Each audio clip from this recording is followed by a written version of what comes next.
Welcome, Wafik. I'm glad you could join us today. So let's start with a brief explanation of what is IOGP and how you came to be there. Thank you. First of all, thank you very much for the invitation. It's a pleasure to be among colleagues. I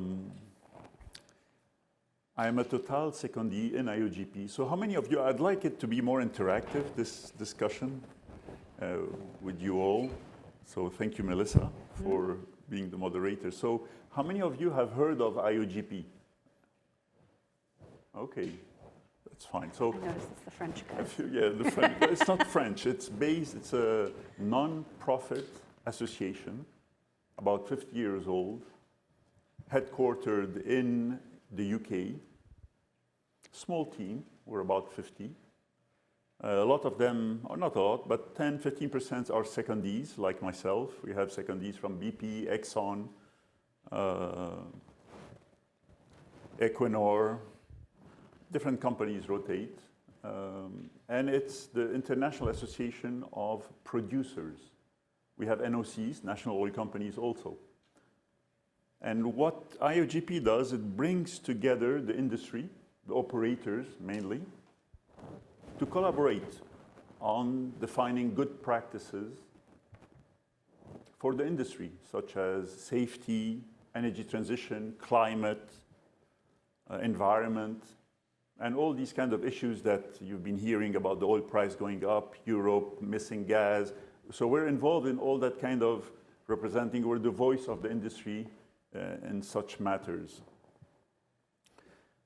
They decided back in 2018 to open an office in Houston. And that's where Total, being a member, said, you want to come back to Houston? I said, yes. I was in Kuwait. And they said, there is no position inside Total, but you could be a candidate for IOGP. Could you allow us to put your name? I said, yes, please. So I competed because there were different other candidates for that position, and I got it. I was lucky. So I've been here since January 2019, representing IOGP for the Americas.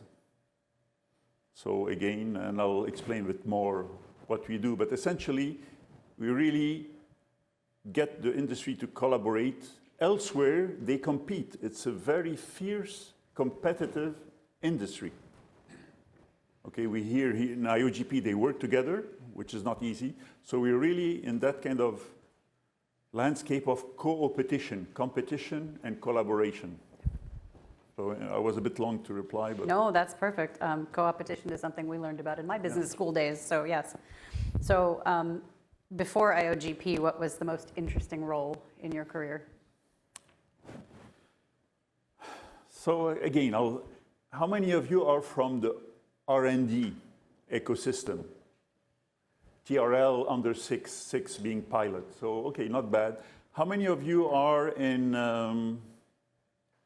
operations and, I would say, technical service or services? Okay, Not as many. not bad. How many of you are in business development strategy? Okay, you can raise your hand Multiple times. Multiple times, you know. huh? So I have these three kind of DNA in me, mostly R&D for about 12 years, operation services about 10, 11 years, and also business development strategy 10, 12 years. So I'm formed by that kind of combination. I would say the most interesting job I had, apart from geophysics, which is close to my heart, and subsurface, was the negotiating part, negotiator. I was business development for Total for several countries, negotiating deals with host countries. Wow. What I liked about it is that inside the company, it brings together the technical team, the legal, economists, environmental people, the whole thing, and the negotiator coordinates. He's not the boss, because it's sometimes more difficult to get an acceptance inside the company than negotiating outside. But anyway, it was a wonderful opportunity to learn a lot. Yeah. So I enjoyed that. So what is the hottest thing that IOGP is talking about right now? Other than, war in Ukraine. So energy transition is something we embarked about a year ago, heavily. Now, since we defined good practices, you would say, why didn't IOGP start this earlier? Well, good practices mean that you have technologies or processes that are mature. You cannot define a good practice on a pilot. Doesn't make sense. And so that's where we are embarking now in energy transition, in digital transformation also. And so energy transition, for us, it has a specific name. It's divided in two committees, CCUS, carbon capture, utilization, and storage. And the other one is low carbon operational efficiency, like energy efficiency, hydrogen is part of that, flare and vents, so we try to do that. So this is the new thing that we're trying to do. It's energy transition, embarking and defining good practices for the industry. And that's sort of the next 5 years, that's Yes. going to be the thing. Yes, and again, the structure is a lot of the existing divisions in IOGP are now thinking over their remit to better address energy transition issues. So how does the energy mix, the future mix, how does that change if you're talking about Europe versus North and South America, or even if North America is different from South America, or is it different in every continent, in every country? It is, yeah, country, regionally, and it's certainly not a global mix. And I think in IOGP, we need to get a consensus when we define a good practice. And so, as you mentioned, Melissa, the US companies have a different view of the energy mix and what IOGP needs to do compared to European or the Far East. In particular, the Americas side, they're more interested in using oil and gas products and adjacencies. For example, derive hydrogen from natural gas, blue hydrogen.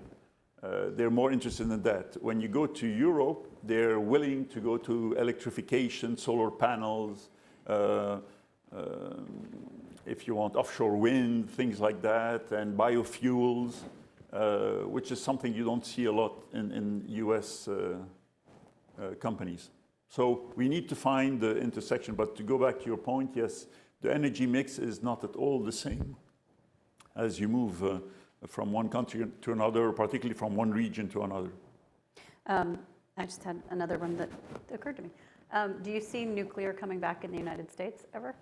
Yes, I think nuclear is picking up worldwide. We would have thought that after Fukushima, everything was stopped and everybody said, no more nuclear, bad, like oil and gas, bad too. And so nuclear is going to come back, again, as a transition, but the transition could last 20 years, 30 years. Natural gas is coming back. Europe accepted about a year ago to be, for natural gas to be part of the solution for the energy transition, which was not the case at all. Unfortunately, it was due to the war in Ukraine, which redefined hit a reality check on energy security. But yes, I think nuclear is coming back, and oil and gas, again, we see it as being still used at least until 2050. 2050. That was my next question, is what will happen? Okay, 2050. So are all of the IOGP members turning towards renewables? They're all deciding that solar and wind are going to be the thing?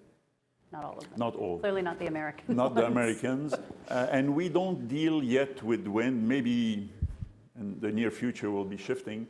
We had a strategic exercise a year and a half, 2 years ago. How far do we go in the energy transition? And the consensus was no, go to adjacencies of oil and gas. So that's why we're still IOG, oil and gas. We were asking, should we change name? Not yet. And so, no, IOGP is not working on solar. Our members do, some of them for sure.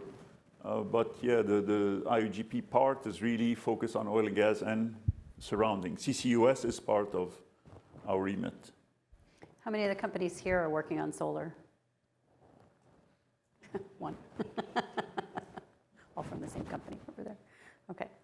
Wafik, you could have raised your hand on that one too. Yes, I should. The two hands even.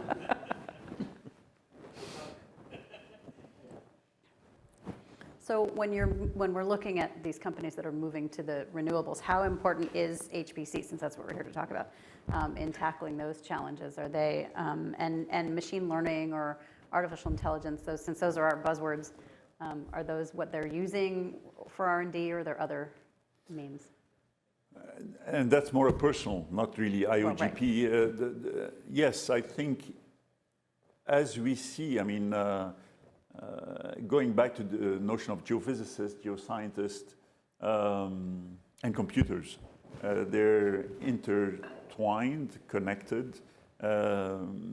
We need more computing power, more and more. These kind of modeling, simulation, monitoring emissions is something that is going to be completely a new area of, I would say, research, development, investment.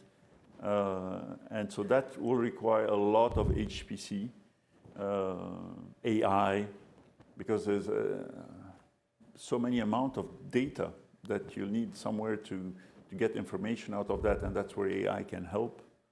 But no, I think HPC, I think the development will continue. Now it has to find the right type of application. But regarding energy transition, there is a lot to do, surface and subsurface. So I wouldn't be worried if some of you could be worried, what's the future? Robots will need to communicate, and there is a cloud. And how do you do that without HPC?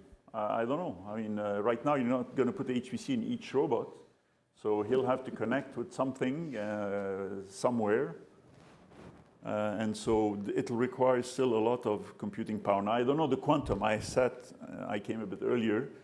Quantum HPC or not, that's another thing. But it's an interesting area. So you talked about robots. So we have some students and fellows in this room. We're going to need them still, right? They shouldn't worry about their jobs or going into geophysics or. No. Again, there may be different opinions, and I'll be interested to hear. Robots, we're making them look more like humans, but we're becoming also, we use a lot of robotics. Our iPhone is something that if it were in us, I'm sure many of us will not object. By having a chip in us, just instead of holding the phone, I would have hands-free. I'm sure some people, there was a survey, I think, several years ago, where they asked teens, people under 20, would you rather lose your little finger or your iPhone? And they all said that. Most of them, 70% said, I'd rather lose my finger, but not my iPhone. So it shows you that we are becoming more related, so we should stop thinking it's one or the other. We're morphing a bit towards something, I don't know where, but certainly both paths will converge. So all you students have to learn robotics. No, that's not the lesson. Okay. So back to emissions, which is the thing that IOGP is looking at next. That's related then to addressing climate change? Yes, but it's also a way we're developing a lot, particularly in IOGP, what we call MMV, measurement, monitoring, verification. So we want to make sure the industry overall is monitored correctly at the global level, and that the measurements are consistent. Because right now what's happening is you have a satellite that's measuring something, and then they start saying, oh, the industry is emitting that. The industry comes with another kind of measurement and saying, no, we're emitting less. And so all that kind of chaos needs to be agreed upon on terms of good practices. And so, and what do we measure? What do we monitor? When you measure an emission in satellite versus a plane versus a drone versus in situ, when you have sensors, how do you combine all that? So that's the type of work we're trying to do.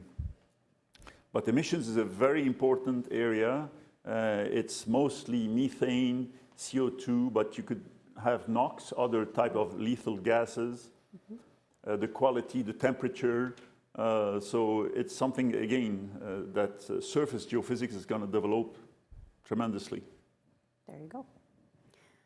So in terms of developing a workforce who can do all of that, is IOGP supporting any particular, topic or path of education, or is it just, come do geophysics and come learn HPC and come help us? So again, we don't do something that is not a need by our members. So we have also a couple of years ago started a workforce energy task force. The objective is again to assess what the industry is doing, and each company has that kind of ambition to define what the new employee would look like, what his curriculum ideally, how does this company go to university and say, this is the type of program that we want. So we're discussing with these companies, and they have ongoing programs. So what IOGP tries to do is, again, find a common denominator as to what they should do in that workforce. And we're finding initiatives, and right now we kind of see it different by region. There's no global way of solving this workforce. If you go to Latin America, they have a very specific need for workforce that you don't have the same in France or in Europe. For example, they need different type of people. They are more oil and gas. In Europe, they may want to hire engineers that may very quickly go to maybe renewables. So you see, the need is not necessarily the same, but we're trying to look at that, but it's not as easy as a company that is working on its own. So would you still advise all these young people who are sitting here looking at us to go into geophysics or computing or both, or? I think both. So I'd like to hear again from you. Who's worried or has some concerns about their career path? I mean, being a student. Some of you? No? I don't think you should worry if you're in this kind of geosciences, computer science, HPC. To take the example of geophysics, because I don't know how many geophysicists are here? Okay. There's some like this. So there is CCUS, which has an enormous potential and involves a lot of geomechanics, modeling, simulations, storage, transportation. And so that's a big field. It's replacing some of the oil and gas, the whole, I would say, process. You have also emissions. We were talking about emissions, measurements. So no, I won't be worried. Geophysicists are earth scientists, earth physicists. We're going to do a lot of mining. So near surface is going to be developed enormously.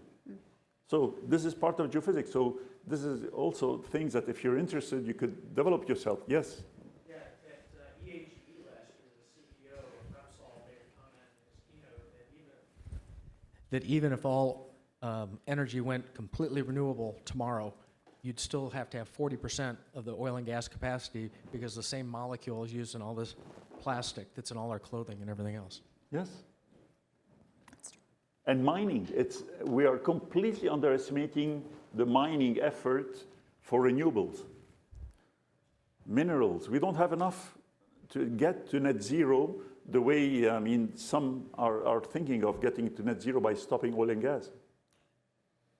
So yeah, no, I think to The battery minerals. Battery minerals, all the wind propellers take a lot also of metal excavation. You need iron, Right. copper, and people are saying we're going to lack copper in 2-3 years from now. Yeah. Is there another question? Where's the mic? Who's got the mic?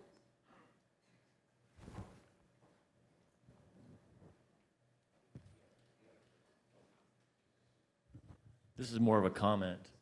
I work for Seagate, and there's 58 different metals going into each of these Seagate drives, and they're all unique, and they're hard to find. And so, yeah, we have programs to buy them back to reuse those metals. Things are getting expensive. That's good for recycling. Yes. That's good too. Hi, I'm an HPC guy, not oil and gas. So, but you know, I follow this sort of thing. It's my understanding from recent research that's done, and obviously, you know, models are not accurate 100%. But it's my understanding that even if we were to get to net zero tomorrow, that still wouldn't essentially reverse climate change enough. So it's my understanding that really carbon sequestration is our only hope to sort of reverse climate change for the future. Do you have any comments on that? I think we have maybe some geologists in the room who tell you that we've had in the history of the Earth much more CO2 than the catastrophic scenario that some are saying. It won't end the world. The Jurassic area, when you had all that kind of volcanoes and the dinosaurs were there, the CO2 level was much higher. But they didn't have so many humans. So I think the problem now is the humans. Yeah. It's a number, if there is one problem first, is we're 8 billion. That's, I mean, if there is one, is that. Now, we want to pretend we're 4 billion, so reduce the CO2 emissions. So it's complicated for humans to do that. We're trying. CCS is a solution. And we're trying to limit the carbon, at least the industry is trying to limit as much as possible low carbon, which does not mean low producers. We still want to produce oil and gas, but remove the emissions as much as possible. That will at least mitigate. The other important thing is remove coal plants, because coal is much more polluting than oil and gas. So let's start by removing coal plants. You won't believe how much coal is still being used. And the emissions, more than 50% is coming from coal. So remove the coal, and that's an economic consideration. China is still developing coal. Even Germany now restarted to use coal because of that kind of energy crisis. So when it becomes critical, life-threatening, well, we use what we have. I mean, the environment, unfortunately, comes afterwards. Otherwise, people will die in cold weather in Germany or things like that, so you cannot. So CCS is one solution. I don't think it's the only one. There's a lot of other industries that need to, like steel, cement, that also should revisit a bit their carbon footprint. But I know for the oil industry, we're trying to go as fast as we can, but we cannot just develop such technologies. Even developing a field takes 10 years. So, and they're quite in a rush to develop a field. So I'm saying it's not as if they take their time. So it's the same thing for CCUS. Good question. Yes. Yeah, Partharal from ExxonMobil. I had a very different question on demographics and education. So to give you a number, currently 70% or 75% of India's population is less than 35 years of age. And it is projected that till 2070, that would be the youngest country, but the oldest civilization. Do you think organizations like yours would be in the urgency to really fundamentally change the education system? Because there would be, do we want to think about changing the course curriculum? The problems that is going to encounter in energy transition is going to be like multiphysics, right? And these multiphysics domains are taught in different departments. So if you look at the grassroots level, do you think organizations like yours would fundamentally change like curriculums in the universities, making people more aware of the fundamental problems so that now the solution can be crowdsourced with so many young minds coming up with different ways to integrate the problem. Is there some driver for that from like organization like yours? There could be, again, we're member driven. So ONGC is not a member of IOGP. But let's say ONGC was, and they said, this is a challenge we're having. We would like IOGP and to get some kind of momentum with other members. Could you help us design something like that? What's the curriculum? It's possible. Right now, we don't have that. The way, we approach, it's an important question, but anyway, I think India is so adaptable. It's already, I think, addressing a lot of the world concern. There's a lot of, I'm impressed on India's ability to work, find businesses, find activities for the rest of the world. Because I think they are amazing business people. But again, I understand your point, and it's true. Soon they're going to be more, the population in India, more than China. I think I don't know if it's 10 years from now. So it'll be, the demography challenge is going to be enormous. Interesting question.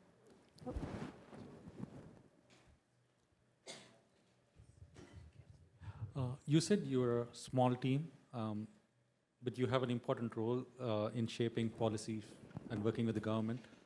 Do you have government members on your team? Do you influence them? How do you go about doing it? Thank you. It's important. Yeah, we're the voice of the industry. We're an advocacy group, not lobbying, the distinction. And we work with regulators, policymakers at arm's length for two reasons. One is we represent the industry, so we show the good practices. So from our side, we try to open the conversation with regulators. But even from the regulator side, they would like an independency. If we are part of their organization, they will say, you're conflicting. You have conflict of interest. You're trying to push something that... But we try to open the dialogue. And interestingly enough, our relationship with regulators in Europe is very tense because Europe is very green. So for us, the European Union, to get a meeting with IOGP or any oil industry, they are always very resistant because it's also transparent. You can go to the European Union Commission and check their meetings. Who are they meeting with? And whenever they start showing they met with someone from the industry, it's like a red flag from the NGOs coming and say, why are you receiving the industry? They're bad guys. So it's a bit that relationship. When you go to the Americas, particularly in Guyana, Suriname, that are emerging in the oil and gas, it's different. The relationship we have with them, they're saying, okay, we need to define regulations, policies, but tell us what you guys are doing.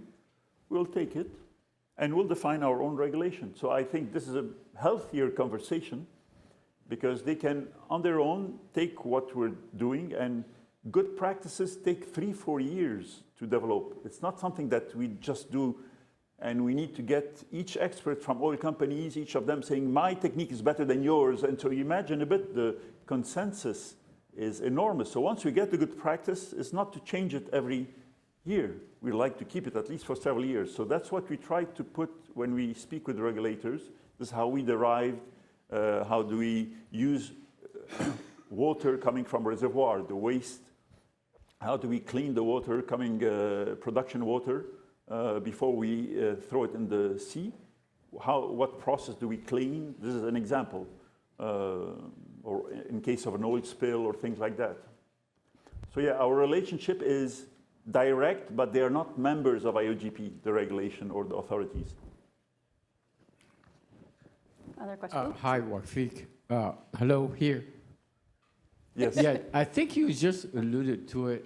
Like in geophysics, we have different polarities between the US and Europe. I can't imagine putting, say, ONGs, which is national oil companies, which is extreme bureaucracy versus Western companies, Western Eastern companies. How do you come to a compromise? Well, our big NOCs, we have Petronas, they're very technological, Aramco, Petrobras, ADNOC, so they're KOCs. So they have a technology, and they have teams that they're willing to put in IOGP committees and share their experience. So I'm not saying all NOCs have the same interaction with IOGP, but the whole value of IOGP is when you have these experts and these companies that come together. And the expats. The expats also. Yes. But it's the company who appoints. We don't come and say, we want this expat or this guy to come. We ask the company, there's a key representative here on the safety committee, who would you like to put? So they nominate. It's not simple. There was another question here. Yeah, you mentioned some of the areas where IOGP members are collaborating, like standards and safety. So what are we currently, what is the industry not collaborating on that you would like to see alignment on? And if you could link that to some of the topics for this conference, AI, data, HPC, that would be great. Yeah, it's interesting. So there's a lot of things I would like IOGP to do, but again, I come more from operations, and you saw a bit my background.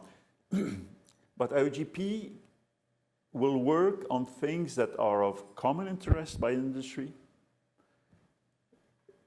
AI, digital is something where they are doing a lot of very innovative things, but it's not yet for IOGP a place where there's common standards. So it's not, I mean, there are hot topics happening, and it's not necessarily a reason for IOGP to be working on it. It's really when, it's like if you want, the competition is, I'll give the example of Olympics. You have a lot of standards in Olympics, and people compete strongly. Like the timing, everything is standardized. You cannot wear any shoes, any clothes, because you need to, and all this is regulated, but they can compete. So our members end up saying in digital, your remit is still small. Maybe as we develop more technology, become more mature, we will need IOGP. But for now, I was saying the competition landscape is very important. The same on renewables. We would think that climate, everybody's working together. Yes, but you need to have a business. So there is a lot of businesses happening in that front. So not all the hot topics are part of IOGP's. Now we're working on energy transition. HPC, I think, is implicit, where we don't have a HPC type of committee, but we require a lot of computing in a lot of the work we do. Digital twins, I think, is going to be something that is, for the geoscientists, something that is reminds them of the geomodel. So one of the grandfathers of digital twin is what we've been doing in the subsurface for decades. So I don't know if I answered your question. I'm a bit mixed, yeah. Yeah. So I have one last question.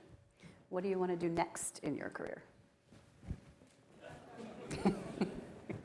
What's remaining of my career, maybe? Well, No, I think we can do a much better job, the industry, in communicating with authorities, with the society at large. We have a very negative image, and maybe some of the extreme people, they'll remain extreme, like on both sides.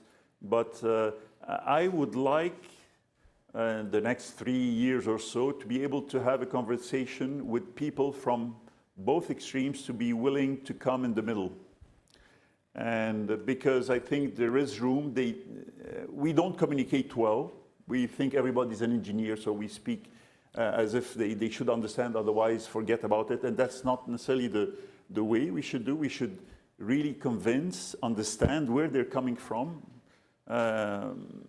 There's a very different background. We deal with people who are in the society at large that come from very different backgrounds. So we need to understand that. So that's what I would like to do if I had the chance. Sounds interesting. Well, let's thank Wafik. That was a really interesting conversation. Thank you so much. Thank you very much. Suji. Thank you.